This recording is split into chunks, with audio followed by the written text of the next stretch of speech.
Hello friends, సంక్రాంతికి వస్తున్నాం.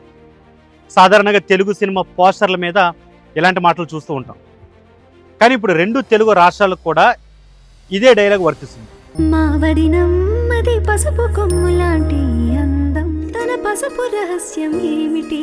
అది తెనాలి డబుల్ హార్స్ గ్రూప్ వారి టీడీహెచ్ రిషిక పసుపు.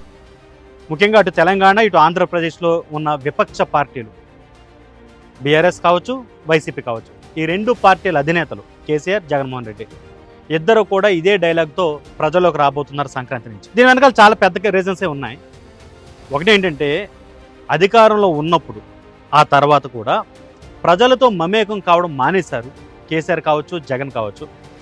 ఎప్పుడన్నా మూడు వచ్చినప్పుడు ప్రెస్ మీట్లు పెట్టడమో, మీడియాతో ఇంటరాక్ట్ అవ్వడమో ఇలాంటివి చేస్తున్నారు తప్ప, అది కూడా సెలెక్టివ్ మీడియాతోటి కావాల్సిన ప్రశ్నలు అడిగించుకోవడం తప్ప డైరెక్ట్గా ఇంటరాక్ట్ అవ్వడం కూడా మానేశారు.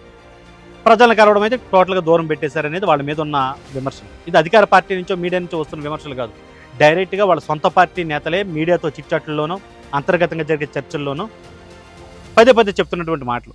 వీటిని బాగానే వంట పట్టించుకుంటున్నట్టు కనబడుతుంది అధినేతలు. దానితోటే వీటన్నిటికీ చెక్ పెట్టడానికి, ప్రజలతో మమేకం కావడానికి వాళ్ళు స్ట్రాటజీస్ రెడీ చేస్తున్నారు. తెలంగాణలో ఫామ్ హౌస్ నుంచి ప్రజలకు వెళ్ళే ఆలోచనలోనే కేసీఆర్ ఉన్నట్టుగా కనబడుతుంది. ముఖ్యంగా తెలంగాణ రాష్ట్ర సాధకుడిగా ఆయనకున్న ఇమేజ్ ప్రజల్లో చాలా బలంగా ఉంది. అది ఎప్పటికీ ఉంటుంది.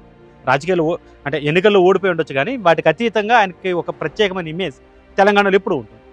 ఇతర పార్టీల రాజకీయ నేతలు కూడా దాన్ని ఒప్పుకునే తీరుతారు. కాకపోతే అధికారంలోకి వచ్చిన తర్వాత ప్రజా ఉద్యమాన్ని అంత బలంగా నడిపి అధికారంలోకి వచ్చిన తర్వాత మాత్రం ప్రజలకు దూరం అయిపోయారు. ఫామ్ హౌస్కే పరిమితం అవుతున్నారు.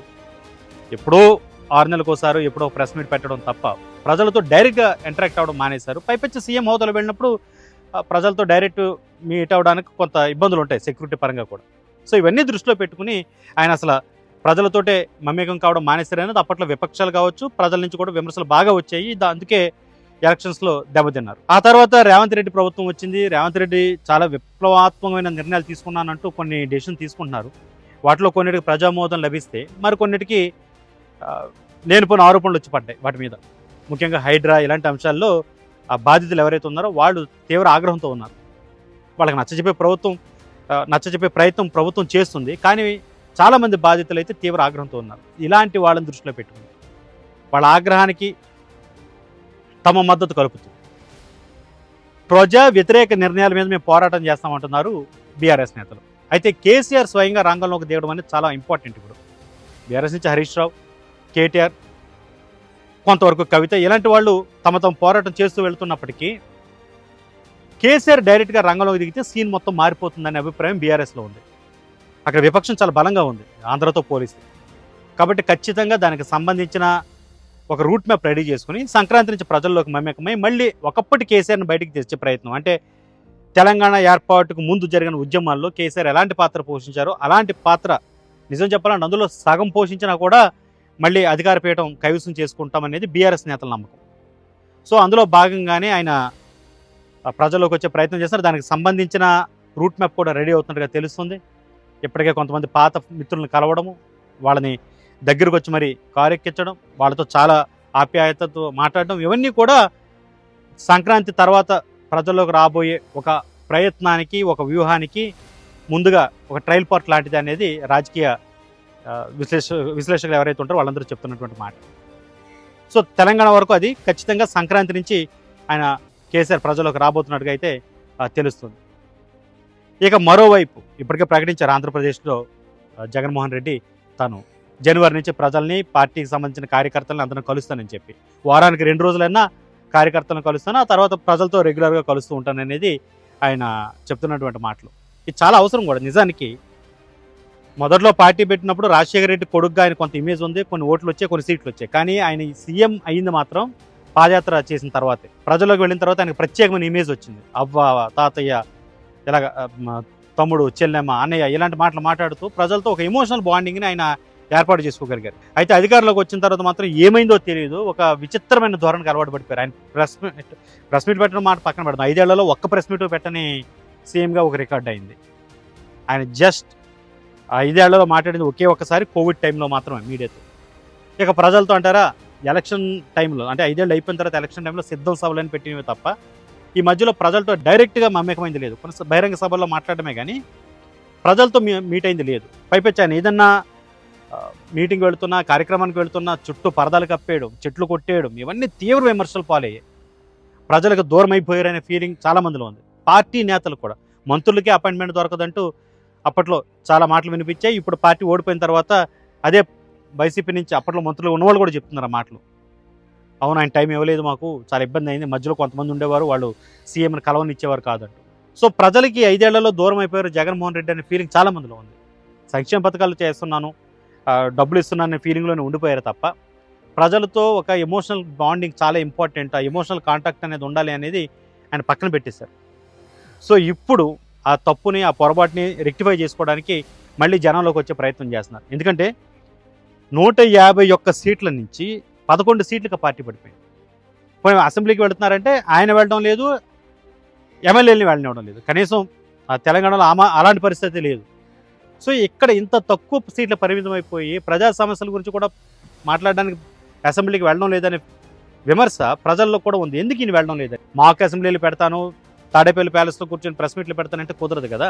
కొన్ని కోచింగ్స్ కూడా తీసుకోరు మీడియా నుంచి, కొన్ని సెలెక్టివ్ మీడియా తప్ప, సెలెక్టివ్ కోచింగ్స్ తప్ప అందరి నుంచి క్వశ్చన్ అండ్ ఆన్సర్ సెషన్ అక్కడ ఉండదు. సో దీంతో ప్రజలు అసలు ఏం జరుగుతుంది వైసీపీలో, ఎందుకు ఈయన ప్రజలకు దూరం అయిపోతున్నారనే ఫీలింగ్ కూడా చాలా మందిలో ఉంది. ఇప్పుడు వాటన్నిటికీ చెక్ పెట్టడానికి ఇక్కడ సూపర్ 6 లాంటి హామీలు ఇచ్చింది కూటమి ప్రభుత్వం. కొన్ని మాత్రమే వాళ్ళు ఇంతవరకు ఇంప్లిమెంట్ చేశారు, ఇంకా ఇంప్లిమెంట్ చేయాల్సిన చాలా ఉన్నాయి, చాలా ముఖ్యమైనవి ఉన్నాయి. సో వీటన్నిటి మీద ప్రజలతో కలిసి ప్రశ్నించడానికి, జనంలోకి వెళ్ళడానికి జగన్మోహన్ రెడ్డి రెడీ అవుతున్నారు. ఇక్కడ ముప్పేట దాడి ఆయన ఎదుర్కొంటున్నారు. కనీసం కేసీఆర్ తెలంగాణలో అధికార పార్టీ నుంచే ప్రశ్నలు అవి ఎదుర్కొంటున్నారు. బీజేపీ కేసీఆర్ మధ్య ఇంతకుముందు ఉన్నంత ఫైట్, అంటే వెర్బల్ వార్ అంటారు కదా, అది ఇప్పుడు లేదు.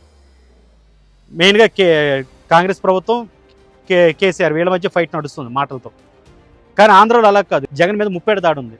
అధికారంలో ఉన్న టీడీపీ కావచ్చు, కూటమిలో ఉన్న జనసేన కావచ్చు, ముఖ్యంగా పవన్ కళ్యాణ్ అయితే టార్గెట్ చేస్తూనే ఉన్నారు.